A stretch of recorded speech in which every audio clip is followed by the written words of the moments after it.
अगर आप नैनीताल गए हैं तो निश्चित ही आप नैना देवी मंदिर और फ्लैट्स में जरूर घूमे होंगे। नैना देवी मंदिर के आपने दर्शन किए होंगे, पर ये सब हमेशा से ऐसा नहीं था। आज हम बात करेंगे 1880 के लैंडस्लाइड की, और लैंडस्लाइड से कहीं ज्यादा हम ये देखेंगे कि उस समय किस तरह के उपाय किए गए कि उसके बाद इस शहर में कोई बड़ा लैंडस्लाइड नहीं हुआ।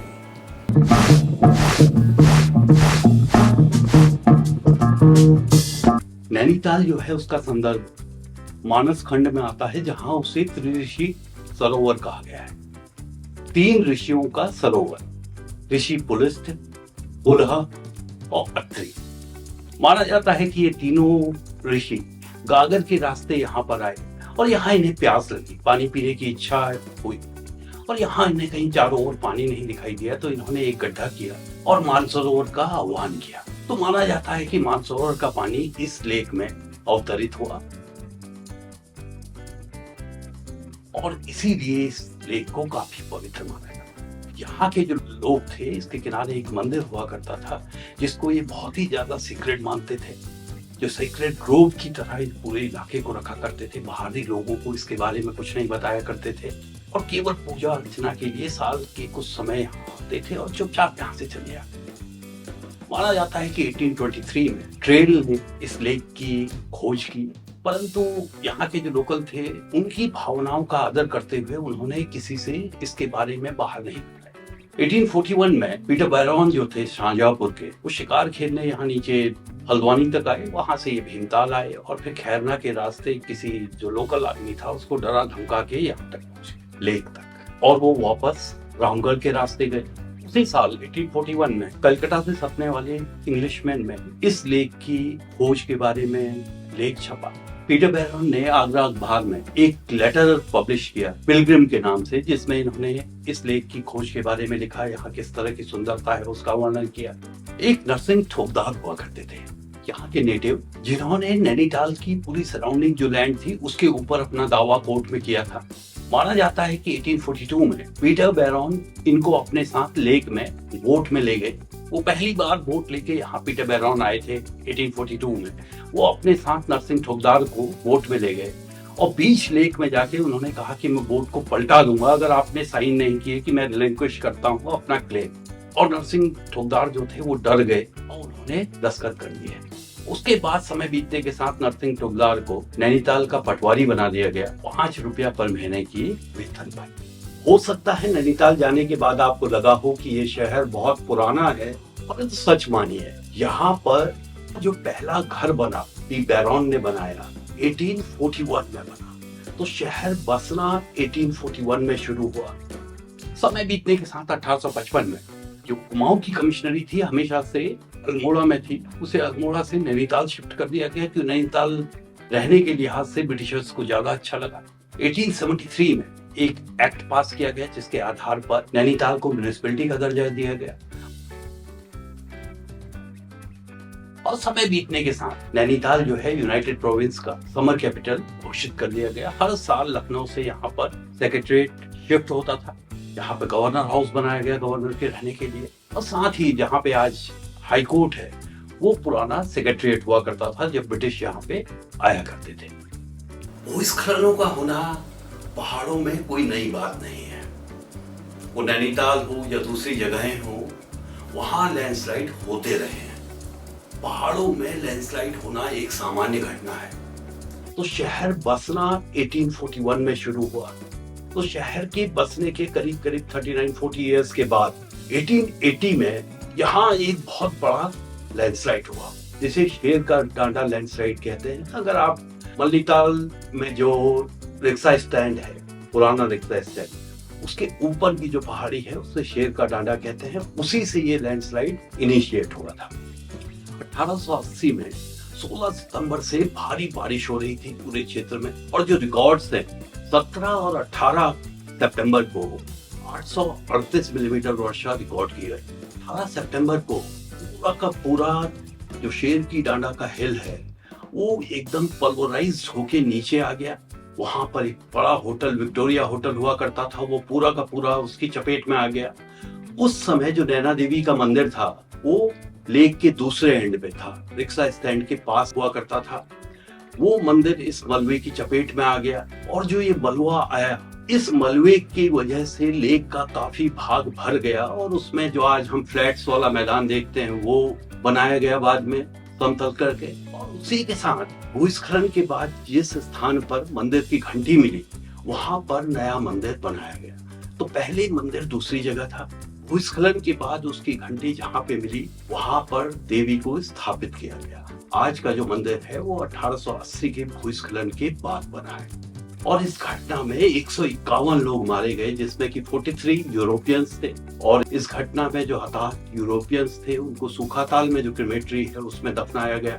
लेक साइड पे बोट हाउस क्लब के बराबर में अगर आप छोटा सा एक गार्डन है, म्युनिसिपल गार्डन, जिसमें कि फूल लगे हुए हैं, घास है, उसको इस घटना में जो लोग मारे गए उनको श्रद्धांजलि देने के लिए वहां पर वो गार्डन बनाया गया। भूस्खलन तो हो गया, 18 सितंबर को ये भूस्खलन हुआ। इसके 4 दिन बाद 22 सितंबर को एक समिति बनाई गई, एक कमेटी बनाई गई सर हेनरी रैमजे की अध्यक्षता में। वो कमिश्नर हुआ करते थे उस समय कुमाऊं के। उनकी अध्यक्षता में इनके कारणों की जांच करने के लिए और रोकथाम के लिए उपाय बताने के लिए एक समिति का गठन किया गया जिसमें जियोलॉजिस्ट भी थे, इंजीनियर्स भी थे, दूसरे लोग भी थे। यहाँ महत्वपूर्ण ये समझना है कि 19 दिन के अंदर 11 अक्टूबर को तक उन्होंने पूरे क्षेत्र का गहन अध्ययन किया, कारणों की विवेचना की और क्या क्या किया जा सकता है उस पर विचार विमर्श किया और एक पूरी विस्तृत आख्या सरकार को सबमिट की। उन्होंने जो कारणों की विवेचना की उसने कहा कि विगत में यहाँ पर जो बसावटें हुई हैं उसमें ढाल को बहुत ही अनियोजित ढंग से काटा गया है और जो फ्लैट सरफेसेस बनाए गए उससे पानी बहुत ज्यादा जमीन के अंदर पर्कोलेट हो जाता है।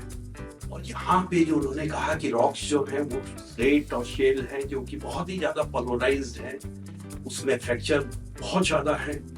अगर उसके अंदर पानी ज्यादा जाता है, वाटर प्रेशर एक लिमिट से ज्यादा होता है तो वो मोबिलाइज हो सकता है और यही इस घटना में हुआ था। साथ ही उन्होंने ये भी कहा कि घरों से जो निकलने वाला पानी है उसके नियोजित रूप से निस्तारण की कोई व्यवस्था नहीं की गई और उसको जो खड वगैरह थे उसमें ऐसे ही डाल दिया गया बिना ये सोचे कि खड की क्षमता कितनी है। और भारी बारिश में जो पानी आया उसने खड के किनारे कटाव किया और उसकी वजह से आसपास का इलाका एकदम से डिस्टेबलाइज हो गया। और यहाँ पर हम बात करेंगे कि जब शहर बसा उसके बाद 1866 में और 1869 में यहाँ भूस्खलन हुए थे। उन्होंने ये भी कहा कि पहले स्लोप के कारण पानी धीरे धीरे विस्तारित हो जाता था, परंतु जब स्लोप को काट के फ्लैट सरफेसेस बना दिए गए हैं तो पानी वहां जमा होता है और इसके अंदर जाता है। उन्होंने इस भूस्खलन की सीमा को निर्धारित किया। उन्होंने कहा कि जो जीना लॉज है उसके वेस्ट में और मेलविल हॉल है उसके ईस्ट का जो इलाका है वो प्रभावित हुआ है और वहां उन्होंने कई गहरी दरारें पाई जमीन पे। तो रोकथाम के उपाय उन्होंने बताए। उसमें सबसे पहले ये था कि जल निस्तारण की व्यवस्था हो। तो उन्होंने कहा एक गहन प्लान बनाए और पूरी की पूरी जो वहां की ड्रेनेज व्यवस्था है उसको 4 भागों में बांटा। शेर का डाडा, बड़ा नाला, अयागपाटा और लेक की लिमिट के बाहर। और समय बीतने के साथ 33 किलोमीटर से ज्यादा लाइन्ड जो ड्रेनेजेस हैं वो बनाई गई। उनका उन्होंने पहले ही बताया था कि इनका जो सरफेस है वो इम्परवियस होना चाहिए, उससे पानी अंदर नहीं जाना चाहिए। उसी के साथ उन्होंने जितने भी फ्लैट सरफेसेस बनाए जाने पे स्लोप मॉडिफिकेशन पे एकदम बैन लगाने की बात की। वहां पर जितने भी टेनिस कोर्ट थे, किचन गार्डन थे, फ्लैट सरफेसेस थे, उस पे उन्होंने कहा कि 6 इंच क्ले बिछाई जाए और उसको कूटा जाए ताकि उससे पानी अंदर न जाए। साथ ही घरों के आसपास की जितनी खाली फ्लैट सरफेस है उस पे भी क्ले की इम्परवियस लेयर बिछाई जाए और उसे कूटा जाए। घरों के पानी के निस्तारण की व्यवस्था की जाए। घरों का जो पानी है चाहे वो छत से आ रहा हो चाहे वेस्ट वाटर हो, उसको जो नाली बनाई गई है, नाली ड्रेनेज बनाया गया है, वहां तक ले जाने की व्यवस्था का उत्तरदायित्व तो घर का जो मालिक है उसे दिया जाए। उस पूरे के पूरे प्रभावित क्षेत्र में जो चीना लॉज और मलविल हॉल था, उसके बीच का जो इलाका था, वहां पे खनन, निर्माण कार्य व अन्य स्लोप मॉडिफिकेशन पूरी तरह प्रतिबंधित किए गए।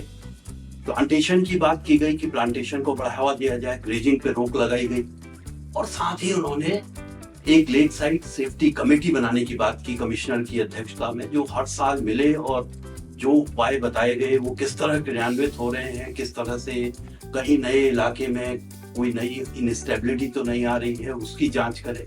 तो ये कमेटी बनाई गई। साथ ही उन्होंने जो रिटेनिंग वॉल्स क्षतिग्रस्त हो गई थी या बल्ज हो गई थी, जहां पे इनस्टेबिलिटी के कुछ प्रभाव दिखाई दे रहे हैं, उनको उन्होंने रिपेयर करने की बात की। और जो हिल साइड सेफ्टी कमेटी थी, उसने 1895 में थियोडोलाइट के माध्यम से स्लोप मॉनिटरिंग की बात करने की सलाह सुझाव दिया। और इसके बाद 1898 में जो कैला खान लैंडस्लाइड है तल्लीताल में, पलिया नाला के पास में, वो हुआ, जिसमें काफी मानव क्षति भी हुई। और 1912 से जो स्लोप मॉनिटरिंग है वो शुरू हुई। स्लोप मॉनिटरिंग के लिए स्टेशंस बनाए गए, एसओपीज बनाई गई। एसओपी में बताया गया कि अगर 1 इंच पर आवर से ज्यादा कहीं इंस्टेबिलिटी दिखाई देती है, मूवमेंट दिखाई देता है, या फिर टोटल जो डिफरेंस है लेवल में वो 24 इंच से ज्यादा होता है, तो उसे खतरनाक माना जाए और तुरंत रिपोर्ट किया जाए। और अगर मूवमेंट 2 इंच पर आवर की गति से होता है, या फिर 100 फीट के इलाके में इंस्टेबिलिटी दिखी जाती है, 100 फीट का इलाका लगातार इंस्टेबल होता हुआ दिखाई देता है, या फिर ये मूवमेंट नीचे मॉल रोड की ओर होता है, तो घंटियां के माध्यम से घंटी बजाकर तुरंत वार्निंग देने की व्यवस्था की गई। जो एसओपीज यहाँ पे बनाई गई, उसमें जो मॉनिटरिंग पिलर्स किस तरह से बनेंगे, कौन से इंस्ट्रूमेंट लगेंगे, मॉनिटरिंग जो स्टेशन है वहां पे किस तरह से ड्यूटी होंगी, किस तरह से रिकॉर्ड रखा जाएगा, इन सब के लिए प्रक्रियाएं निर्धारित की गई। और ये जो स्लोप मॉनिटरिंग थी, आपको शायद विश्वास ना हो, 1912 से 1997 तक लगातार चलती रही। पीडब्ल्यूडी उस समय इसके लिए उत्तरदायी था, वो ये सब काम कर रहा था। और 1997 में कुछ पेड़ उगाए होंगे, तो जो साइट थी मॉनिटरिंग, मॉनिटर कर रहे हैं थियोडोलाइट से या इस स्टेशन से, सामने कुछ पेड़ आ गए। पीडब्ल्यूडी ने फॉरेस्ट डिपार्टमेंट से रिक्वेस्ट की लॉपिंग के लिए, और फॉरेस्ट डिपार्टमेंट से कोई जवाब नहीं आया। तो पीडब्ल्यूडी के द्वारा 1997 के बाद ये मॉनिटरिंग बंद कर दी गई। और अगर आज की बात करें तो इस तरह की जो व्यवस्थाएं रैमजे कमेटी के द्वारा की गई और बाद में जो लेक साइड सेफ्टी कमेटी बनी, उसने जिस तरह से मॉनिटरिंग की, जिस तरह से स्लोप मॉनिटरिंग की बात की, वो अपने आप में एक अनूठा उदाहरण है। और उसी के बल पे ये पूरा क्षेत्र इतने सालों तक स्टेबल रहा। आज इस क्षेत्र में जो अव्यवस्थाएं हो रही हैं, परेशानियां हमें देखने को मिल रही हैं, उसके लिए हम अनियोजित निर्माण एक बार फिर से हमने शुरू कर दिया है। उस पे अंकुश लगाने की जरूरत है। जो ड्रेनेजेस थी, इसमें सिल्ट ट्रैप्स लगे हुए थे, वो बरसात से पहले साफ किए जाते थे, इनकी मरम्मत और रखरखाव होता था, उस पे हमने ध्यान देना बंद कर दिया है। कई जगह हम ड्रेनेजेस को अतिक्रमण कर रहे हैं, ड्रेनेजेस को इंक्रोच कर रहे हैं, उस पे रोक लगाने की जरूरत है। ध्यान देने की जरूरत है कि ये सब हमारे अपने लिए है। अगर ये सब उपाय नहीं करेंगे, हम उस पर पर्याप्त ध्यान नहीं देंगे, तो हो सकता है फिर से इस तरह का कोई बड़ा लैंडस्लाइड हो जाए। आपके क्षेत्र में यदि कोई इंस्टेबिलिटी है, इस तरह का लैंडस्लाइड हो रहा है, तो आप भी सरकार को उसकी जांच करने, उसकी रोकथाम के लिए योजना बनाने के लिए प्रस्ताव भेजें, उसको सूचित करें। अगर आपको चैनल में बताई गई बातें पसंद आ रही हैं, अच्छी लग रही हैं, तो देखते रहिए। चैनल को सब्सक्राइब कीजिए, लाइक कीजिए, शेयर कीजिए। धन्यवाद।